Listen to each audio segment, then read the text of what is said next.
सलाम जेके देखने वाले सभी नाजरीन को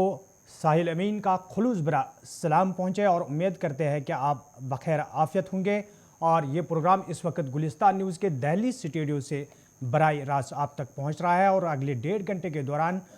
आलमी और मुल्क की छोटी बड़ी खबरों की तफसील हम आप तक पहुँचाएँगे और कुछ ऐसे रिपोर्ट सामने आए जिन पर तबसरा और तजिया भी होगा। लेकिन प्रोग्राम का फॉर्मेट जो कि आपको मालूम ही है किस तरीके से हम प्रोग्राम की शुरुआत करते हैं और उसके साथ साथ मुल्क के अंदर आए रोज़ ऐसी कोई बात या ख़बर सामने आती है जो मौजूई बहस बन जाती है। प्रोग्राम के आगाज़ से पहले आपको बताते चले कि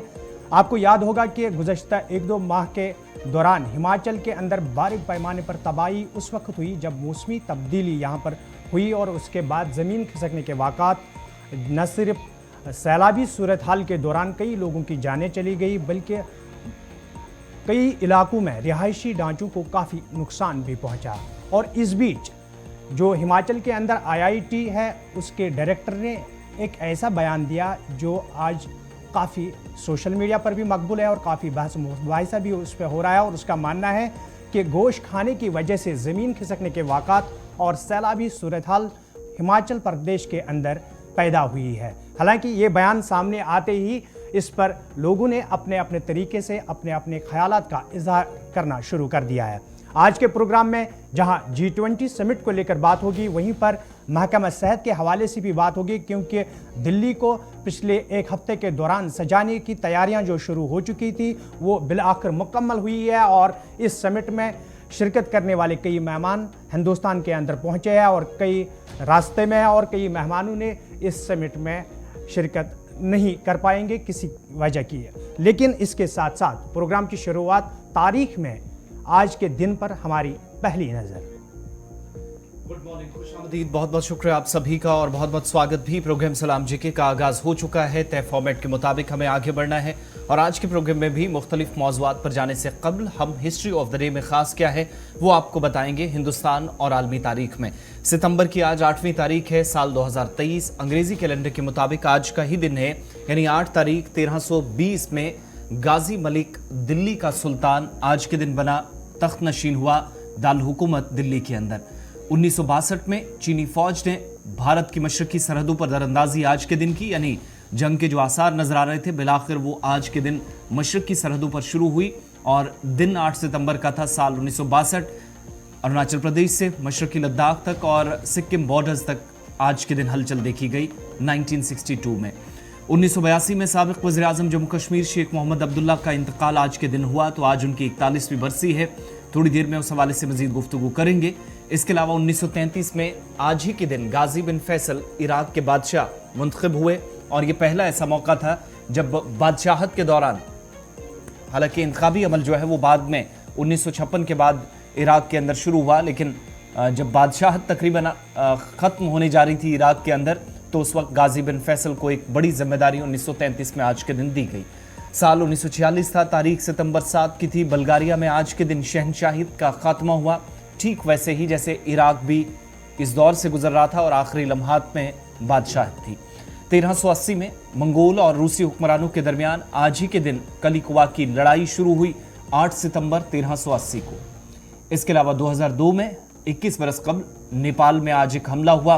119 पुलिस एहलकारों को आज के दिन माओवादियों ने हलाक किया और उसके बाद नेपाल के अंदर एक नई किस्म की लड़ाई काठमांडू से फियान शहर तक शुरू हुई जो आज तक जारी है। 2019 में आज ही के दिन मुमताज़ कानूनदान, माहिर कानून और साबिक मरकजी वजीर राम जेठमलानी का भी इंतकाल हुआ। तो दो अहम शख्सियात को उनकी समाजी और सियासी खिदमात को याद किया जा रहा है, जिसमें राम जेठमलानी और मरहूम शेख मोहम्मद अब्दुल्ला 1982 में जो आज के दिन कूच कर गए थे, इन दोनों के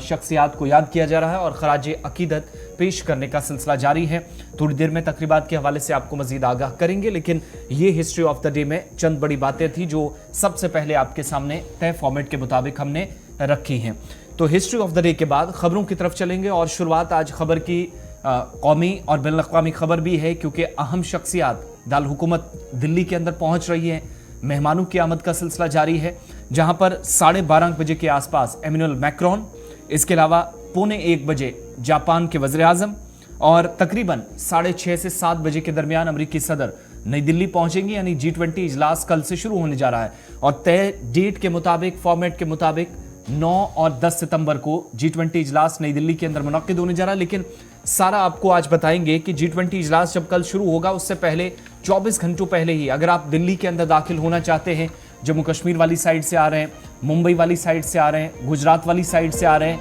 या फिर उत्तर प्रदेश और हरियाणा वाली साइड से आ रहे हैं, तो किन किन रास्तों पर आप चल सकेंगे और किन किन रास्तों पर नहीं। और इस दौरान कुछ बड़े और अहम बयानात भी सामने आए हैं। अमेरिकी सदर शाम देर गए नई दिल्ली पहुंच जाएंगे, जहां पर सीक्रेट कमांडोज की तैनाती का सिलसिला भी शुरू हो चुका है। ऋषि सुनक भी रवाना हो चुके हैं, जो बरतानिया के वज़ीर आज़म हैं।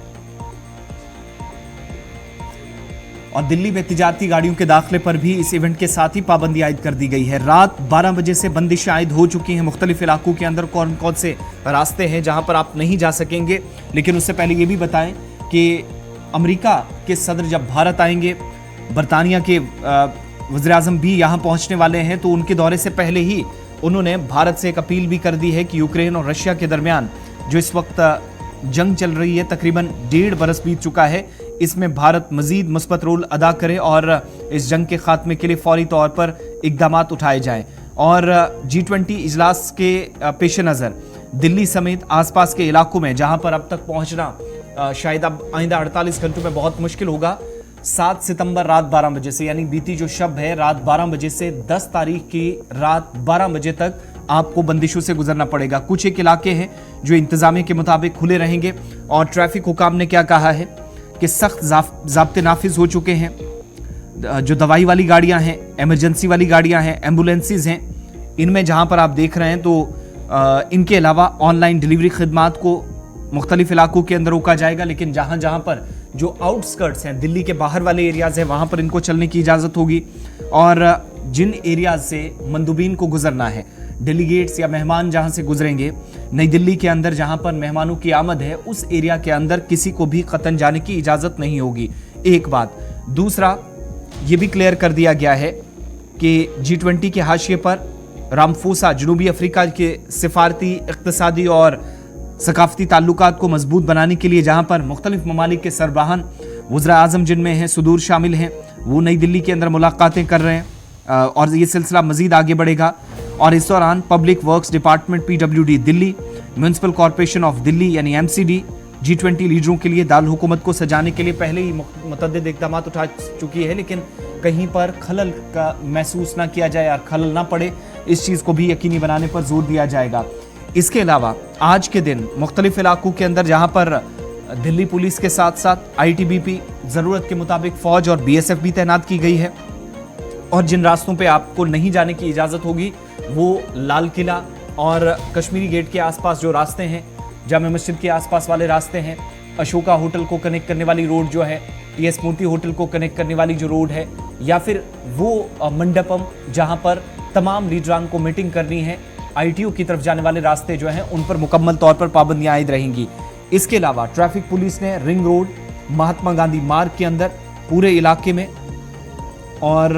8 सितंबर को सुबह 5 बजे से ही 10 सितंबर की रात 11:59 तक यानी तकरीबन 12 बजे तक रेगुलेटेड जोन के तौर पर नामजद किया है। इसका मतलब है कि सिर्फ मुख्तलिफ इलाकों के अंदर जो एक तो ये कहा गया है कि बोनाफाइड जो लोग बोनाफाइड रेजिडेंट्स हैं या ज़रूरी गाड़ियां हैं जो इमरजेंसी में जा सकती हैं, उनको जाने की इजाज़त होगी। इसके अलावा इमरजेंसी में चूँकि एम्बुलेंस सर्विसेज भी हॉल्ट ना हो, इस बात का भी ख्याल रखा जाएगा। अगर किसी को ज़रूरी कामकाज के लिए जाना है तो प्रॉपर डॉक्यूमेंटेशन के बाद उसको आगे चलने की इजाज़त दी जाएगी। मुसाफिरों की जो गाड़ियां हैं, हवाई अड्डे पर सफ़र करने वाले, पुरानी दिल्ली और नई दिल्ली में जो रेलवे स्टेशन हो, रिंग रोड से आगे नई दिल्ली ज़िले की तरफ सड़क के नेटवर्क पर भी चलने की इजाज़त होगी। अलग अलग रास्ते जो हैं वो पहले से रास्ते तय कर दिए गए हैं और रात से ही रिस्ट्रिक्शंस बहुत सारे इलाकों में लग चुकी हैं। अब ज़रा दिल्ली के पास अपने नुमाइंदे के पास चलेंगे। केशव हमारे साथ इस वक्त ज्वाइन किए हैं, लगातार आपको अपडेट कर ही रहे हैं ग्राउंड जीरो से और G20 के इस पूरे इवेंट को कवर भी कर रहे हैं। क्या होना है क्या नहीं ये भी मुसलसल उन्हें बताया है। केशव, बहुत शुक्रिया ज्वाइन करने के लिए। क्या रिस्ट्रिक्शंस हैं, किन किन एरियाज़ के अंदर आप आज से ही या रात 12 बजे से 10 सितंबर की रात 11:59 तक हम देखेंगे कि प्रतिबंध लगाए गए हैं, बंदिशें होंगी जहां पर जाने की और ना जाने की इजाज़तें, वो कौन से एरिया हैं? अगर कोई दिल्ली के अंदर दाखिल होना चाहता है तो कौन कौन से रास्तों से अलाउड होगा? आसिफ, आज राष्ट्रीय राजधानी दिल्ली में तरीके से सुरक्षा के लिहाज से तमाम बॉर्डर्स पर हाई सिक्योरिटी जो है वो अलर्ट है और लगातार वाहनों की चेकिंग की जा रही है। दिल्ली में प्रगति मैदान रोड हो या मथुरा रोड हो, इन रास्तों को पूरी तरीके से ब्लॉक कर दिया गया है। जो रास्ता निजामुद्दीन की तरफ जाता है उसको भी आज के दिन बंद किया गया है। फिलहाल पुरानी दिल्ली, नई दिल्ली और ये जो तमाम इलाके हैं इन पर रिस्ट्रिक्शंस नहीं है, क्योंकि यहाँ पर जो डेलीगेट्स का आवाजाही है या जो तमाम उनके रहने के लिए होटल्स की व्यवस्था की गई है ये वहाँ नहीं है। लेकिन अमूमन हमें ये समझना पड़ेगा कि जहाँ पे वीवीआईपी मूवमेंट है वहाँ पे रिस्ट्रिक्शंस है। जैसे कि द ललित है, जो मंडी हाउस का इलाका है वहाँ पर द ललित है, ले मेरिडियन है और भी तमाम होटल्स वहाँ पर हैं। और वहाँ अलग अलग जो देशों के प्रधानमंत्री हैं, अलग अलग देशों के जो डेलीगेट्स हैं उनको ठहराया गया है और सुरक्षा के लिहाज से उन रास्तों को पूरी तरीके से बंद किया गया है। लेकिन सेंट्रल दिल्ली का आधा जो हिस्सा है वो आज के दिन बंद है, लेकिन आधा हिस्सा पूरी तरीके से खोला गया है। आईटीओ की तरफ जो रास्ता जा रहा है उसको भी पूरी तरीके से खोला गया है। हमारी जो मौजूदगी इस वक्त है ये कश्मीरी गेट से आईटीओ की तरफ रास्ता जाता है। मैं चाहूंगा कि चिराग एक बार तस्वीरें आसपास की दिखाए कि आज ये जो रास्ता है वो सामान्य रूप से चल रहा है। बहरहाल अभी हाल फिलहाल में आज के दिन यहाँ पर सुरक्षा के लिहाज से जिस तरीके से रिस्ट्रिक्शंस है वो नहीं है। जिस तरीके से अगर ज्यादा रिस्ट्रिक्शंस है वो प्रशासन ने नहीं रखी है, लेकिन अलग अलग जगहों पर आज के दिन ज्यादा जहां पर वीवीआईपी मूवमेंट है वहां पर प्रशासन ने पहले से ही मुस्तैदी बढ़ाई है। बहरहाल जो अगर हम मेट्रो का जिक्र करें तो दिल्ली में supreme court metro, Pragati Maidan metro बंद है। उसके बाद तमाम जो मेट्रो है वो अपनी पूरी क्षमता के साथ चलाए जा रहे हैं। स्कूल कॉलेज भी बंद रखने के पहले से हमने देखा कि आदेश दे दिए गए थे। अब जो एयरपोर्ट वाला रास्ता है जहां से लोगों का बड़ी संख्या में आना जाना है, स्टूडेंट्स हैं, बिजनेसमैन हैं और अलग अलग स्टेट्स या फिर इंटरनेशनल फ्लाइट्स के जरिए जो देश विदेश में आना और जाना जिन लोगों का है, उन लोगों के लिए क्या आदेश हैं? क्या वो जा सकेंगे या एयरपोर्ट रूट पर भी रिस्ट्रिक्शंस रहने वाली हैं? देखिए, बिल्कुल एयरपोर्ट रूट पर आज के दिन जो धौलाकुआं से सीधा एयरपोर्ट के तरफ से रास्ता आता है, एक रास्ता जो सेंट्रल की तरफ आता है, उस रास्ते को वीवीआईपी मूवमेंट के लिए निर्धारित किया गया है कि इस पर जो पब्लिक है, आम पब्लिक है, वो कम निकले, क्योंकि एयरपोर्ट को दो रूट पे डिवाइड किया गया है। एक धौलाकुआं की तरफ रास्ता है, एक जो गुड़गांव की तरफ से सीधे आता है। एक रास्ता वीवीआईपी मूवमेंट के लिए है और जो दूसरा रास्ता है वो सामान्य लोगों के चलने के लिए है, क्योंकि अभी से लगातार सुबह से आवाजाही जो तमाम फॉरनर्स है, जो तमाम विदेशी डेलीगेट्स हैं, उनके वक्त जारी है। और इसी लिहाज से सुरक्षा के दृष्टिकोण से जो धौलाकुआं से आईटीओ की तरफ जो सेंट्रल की तरफ रास्ता आता है उस रास्ते को खोला गया है और एयरपोर्ट को भी हाई सिक्योरिटी अलर्ट पर रखा गया है। और जो टर्मिनल है उनको अलग अलग टर्मिनल पर, क्योंकि 2-3 टर्मिनल जो है वो कहीं ना कहीं ये निर्धारित किए गए हैं कि इन पर जो वीवीआईपी मूवमेंट है वो और जो सामान्य अलग लोगों से जो फ्लाइट पर आज आवाजाही कर रहे हैं उसके लिए अलग टर्मिनल पर लड़ने की व्यवस्था करवाई जा रही है। केशव, अगर हम बात करेंगे जिस तरीके से आपने मुख्तलिफ इलाकों का जिक्र किया है, मंडी हाउस, आईटीओ का जिक्र किया, आपने कहा कि यहाँ पर रिस्ट्रिक्शंस जो है प्रशासन की जानिब से लगाई गई है। जो यहाँ के मुकामी नागरिक है, जो यहाँ पर लोग रह रहे हैं, क्या उनके लिए प्रशासन की जानिब से कोई खुसूसी बंदोबस्त किया है?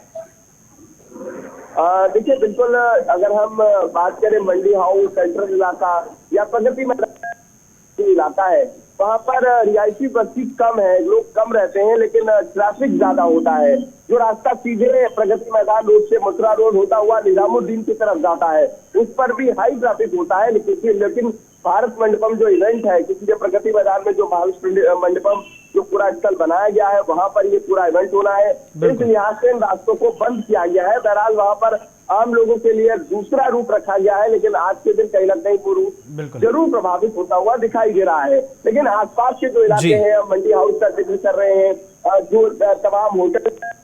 इंडिया गेट के आसपास का जिक्र करें तो इन इलाकों में आज के दिन वीवीआईपी मूवमेंट सबसे ज्यादा है। और यही बड़ी वजह है कि पूरी जो सेंट्रल दिल्ली है वहां पर वीवीआईपी मूवमेंट के लिहाज से लगातार सुरक्षा व्यवस्था चाक चौबंद है। लगातार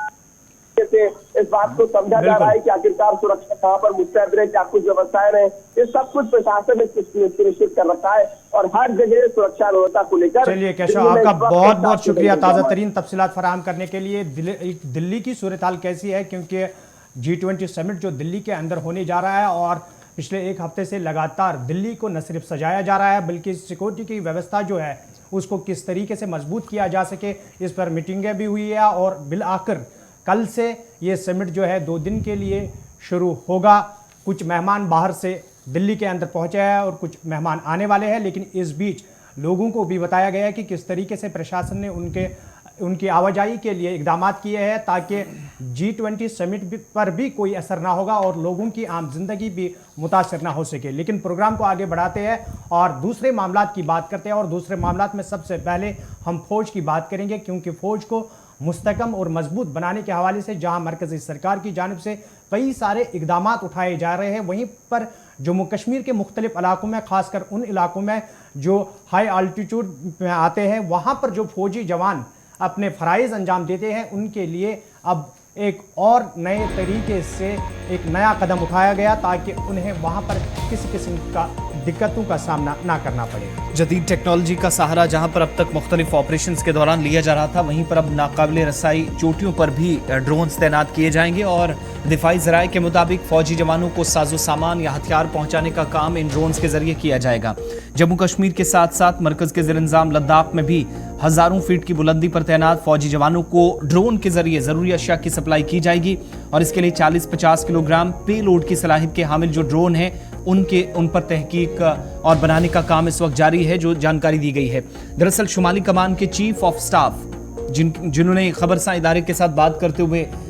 इस बात की तस्दीक की, लेफ्टिनेंट जनरल आनंदा सिंह गुप्ता की तरफ से इस बात की तस्दीक की गई कि ऐसे ड्रोन बनाने पर काम जारी है जो अपने साथ ज़्यादा से ज़्यादा पे लोड ले जाने की सलाहियत रखते हों या ज़्यादा से ज़्यादा सामान वो उठा सकें और इस पहाड़ी सिलसिले के अंदर काम कर सकें। ऐसे ड्रोन्स फौज के मुताबिक वो रखना चाहती है जो किसी भी मौसम और किसी भी जगह पर ज़रूरी और ज़्यादा सामान ले जा सकें और मुल्क भर में 50 कंपनियां सिर्फ ड्रोन बनाने पर काम कर रही हैं। आने वाले वक्तों में ये भी देखा जाएगा कि ड्रोन टेक्नोलॉजी में दुनिया में जहां मुख्तलिफ मरहले होंगे उसमें भारत भी सर फहरिस्त हो सकता है और यही वजह है कि अब मुश्किल इलाकों के अंदर ड्रोन की सरगर्मियां भी बढ़ाई जाएं और नाकाबिले रसाई इलाकों तक पहुंचा जाए। ये कोशिश है और इस कोशिश को कामयाब बनाने के लिए फौज और तमाम स्टार्टअप्स, नई कंपनियां जिनकी तादाद बड़ी इस वक्त बताई जाती है भारत के अंदर तकरीबन 50 के आसपास, वो इस वक्त लगी हैं। इसकी एक झलक आप देखेंगे 12 तारीख को भी, जब 11, 12 और 13 तारीख को जम्मू के अंदर नॉर्थ टेक सिंपोजियम होगा। वज़ीर दिफा होंगे, CDS होंगे, फौजी सरबरा होंगे, lieutenant governor retired doctor BD Mishra, इसके अलावा लेफ्टिनेंट गवर्नर मनोज सिन्हा मौजूद रहेंगे। मुमकिन है कि वहाँ पर भी कुछ नए स्टार्टअप्स की जानिब से, नए नौजवानों की तरफ से शायद इस तरह के ड्रोन्स पेश भी किए जा सकते हैं। ये एक तरफ की बात है और इस पर इकदाम उठाए जा रहे हैं, जिसके बाद आप देखेंगे कि फ़ौज अब मुख्तलिफ इलाकों के अंदर नए प्रोग्राम के तहत इस्तेमाल करते हुए ड्रोन्स भी नजर आएगी। अब जब जम्मू कश्मीर और लद्दाख के पहाड़ी इलाकों की बात हो रही है तो लद्दाख जरा चलते हैं और ख़बर इंतखाबात के हवाले से। जम्मू कश्मीर के अंदर अर्बन लोकल बॉडीज़ के इंतखाबात के लिए तैयारियां चल रही हैं, लेकिन अभी नोटिफिकेशन जारी होना बाकी है। लेकिन सुप्रीम कोर्ट के हुक्मनामे के बाद लद्दाख इंतजामिया ने ताज़ा हुक्मनामा जारी कर दिया है और ये लद्दाख के अंदर जहां पर 5वीं मरतबा करगिल जिले में लद्दाख ऑटोनोमस हिल डेवलपमेंट काउंसिल के इंतखाबात के लिए नोटिफिकेशन जारी हुआ है और नोटिफिकेशन में तारीख पूरी तरीके से तब्दील कर दी गई है, क्योंकि परसों यानी 10 तारीख से वोटिंग होनी थी, फिर 14 तारीख को वोट शुमारी का अमल मुकम्मल होना था पहले पुराने नोटिफिकेशन के मुताबिक। लेकिन आपको याद होगा कि नेशनल कॉन्फ्रेंस का मामला जो है वो हाई कोर्ट के फैसले को नेशनल कॉन्फ्रेंस ने सुप्रीम कोर्ट में चैलेंज किया कि उनको हल के निशान पर चुनाव लड़ने की इजाजत दी जाए, जो इंतजामिया ने नहीं दी थी। और उसके बाद सुप्रीम कोर्ट से एक बड़ी राहत परसों जाकर मिली नेशनल कॉन्फ्रेंस को, जब उसे इजाजत दी गई और लद्दाख इंतजामिया को 1 लाख का जुर्माना भी पड़ा। उसके ठीक ऑर्डर के एक दिन बाद यानी परसों ऑर्डर आया, कल का दिन निकला और देर रात नोटिफिकेशन जारी कर दिया गया। इस नोटिफिकेशन के मुताबिक अब लद्दाख के अंदर जहां पर नए सिरे से इंतखाबात होंगे और अब जाकर 4 अक्टूबर को वोटिंग होगी LHDC की 26 कॉन्स्टिट्यूंसीज पर। इसके अलावा काउंटिंग 8 तारीख को होगी, यानी 3 दिनों का वक्फा लेकर इंतजामिया एक और मरहले से गुजरेगी और पर्चा नामजदगी दाखिल करने की जो तारीख है वो 9 सितंबर यानी कल की तारीख तय कर दी गई है, जिसके मुताबिक आप देखेंगे कि आने वाले दिनों के अंदर सरगर्मियां लद्दाख के अंदर और तेज होनी है। तो लद्दाख इंतजामिया की नई पेशरफ्त, और ये उस वक्त हुआ है जब सुप्रीम कोर्ट की तरफ से भी ऑर्डर जारी कर दिए गए। फटकार लगी जम्मू कश्मीर नेशनल कॉन्फ्रेंस की उस अर्जी के बाद जिसमें उसने चैलेंज किया था Jammu Kashmir Ladakh common high court के फैसले को, और अब जाकर वोटिंग और वोट शुमारी की तारीख तय कर दी गई है और कैंपेन ऑलरेडी जम्मू कश्मीर बल्कि लद्दाख के अंदर करगिल जिले में चल रही है। मोहम्मद इसहाक के पास चलते हैं, गुलिस्तान न्यूज़ नुमाइंदा करगिल से हमारे साथ हैं। मजीद नोटिफिकेशन में क्या क्या तारीखें तय की गई हैं, वक्त क्या तय किया गया, वो भी जरा इसहाक बताइएगा। और क्या अब नए सिरे से हम हलचल देखेंगे? जब तक कैंपेन चल रही थी वो कल से नए सिरे से शुरुआत होगी जब नॉमिनेशन दोबारा से फाइल्स होंगी। आसिफ आपको बता दें, आपको Ladakh autonomous development council Kargil के 5th जनरल इलेक्शन को लेके लद्दाख एडमिनिस्ट्रेशन की जानिब से रीशेड्यूल करके फ्रेश नोटिफिकेशन जारी किया है, क्योंकि इससे पहले लद्दाख एडमिनिस्ट्रेशन की जानिब से फलक सिंबल को अपोज करते हुए एक पिटीशन फाइल किया था और फलक सिंबल को अपोज करते हुए नेशनल कॉन्फ्रेंस को देने का अपोज करते हुए, और इसके बाद सुप्रीम कोर्ट की तरफ से यानी 6 तारीख को एक बहुत बड़ा फैसला नेशनल कॉन्फ्रेंस के फेवर में आया था, जहां पे जो पहले का जो नोटिफिकेशन था सुप्रीम कोर्ट ने उस नोटिफिकेशन को सेट असाइड किया था, और जब 6 तारीख को दिन में ऑपरेटिव पार्ट जब प्रोनाउंस किया था, उसी वक्त जज के द्वारा कहा गया था कि लद्दाख के अंदर जो है फ्रेश 1 हफ्ते के अंदर फ्रेश नोटिफिकेशन जारी किया जाए, और दूसरी जानब जो फलक सिंबल है वो नेशनल कॉन्फ्रेंस को रिजर्व किया जाए और पेनल्टी भी इम्पोज किया था। उसी ऑर्डर के बाद, जजमेंट के बाद कल रात देर गए लद्दाख एडमिनिस्ट्रेशन के इलेक्शन डिपार्टमेंट की जानिब से नया नोटिफिकेशन जारी किया है, जहां पे अब जो है नॉमिनेशन का फाइल एक बार फिर से पूरा प्रोसेस इलेक्शन का शुरू होगा। 9 तारीख से 16 तारीख तक नॉमिनेशन की डेट रखा गया है। लास्ट डेट नॉमिनेशन का 16 तारीख है। 9 से नॉमिनेशन फाइलिंग का प्रोसेस शुरू होगा और 18 को जांच पड़ताल यानी 18 तारीख को स्क्रूटिनी होगा, और जो विड्रॉल के लिए आखिरी दिन है नॉमिनेशन के विड्रॉल के लिए वो 20 तारीख रखा गया है। और अब इससे पहले क्योंकि पोल जो है 10 सितंबर को होना था, और अब जो है वोटिंग 4 अक्टूबर 2023 को वोटिंग होगा 8 बजे से 4 बजे तक, और अब काउंटिंग का प्रोसेस जो है वो 8 तारीख को शुरू होगा, यानी LHDC करगिल के इलेक्शन को लेके काउंटिंग 8 अक्टूबर 2023 को होगा, और जो इलेक्शन का पूरा प्रोसेस 11 तारीख को देखने को मिलेगा। और दूसरी जानिब इलेक्शन डिपार्टमेंट यूटी लद्दाख के जानिब से जो सिंबल इससे पहले नेशनल कॉन्फ्रेंस को रिजर्व नहीं किया था, और अब उन नेशनल कॉन्फ्रेंस के सिंबल को रिजर्व करते हुए एक अलग सा नोटिफिकेशन जारी किया है हाईकोर्ट की जजमेंट के बाद, हाईकोर्ट के सुप्रीम कोर्ट के ऑर्डर के बाद नेशनल कॉन्फ्रेंस को सिंबल भी रिजर्व किया है। जी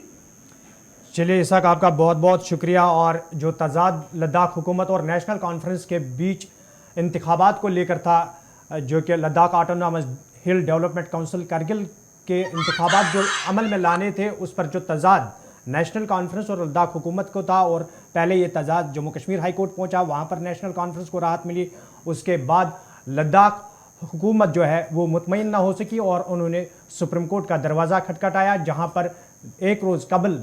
लद्दाख हुकूमत को न सिर्फ फटकार मिली बल्कि जुर्माना भी हुआ, और उसके बाद नई नोटिफिकेशन जारी करने का हुक्म भी दिया गया था, और बाज़ाब्ता तौर पर अब इन इंतखाबात को अमल में लाने के लिए नोटिफिकेशन भी जारी की गई है। प्रोग्राम में और भी मौज़ूआत हैं जिन पर बात करेंगे, लेकिन यहाँ पर रुकते हैं एक छोटे से तिजारती वक्फे के लिए।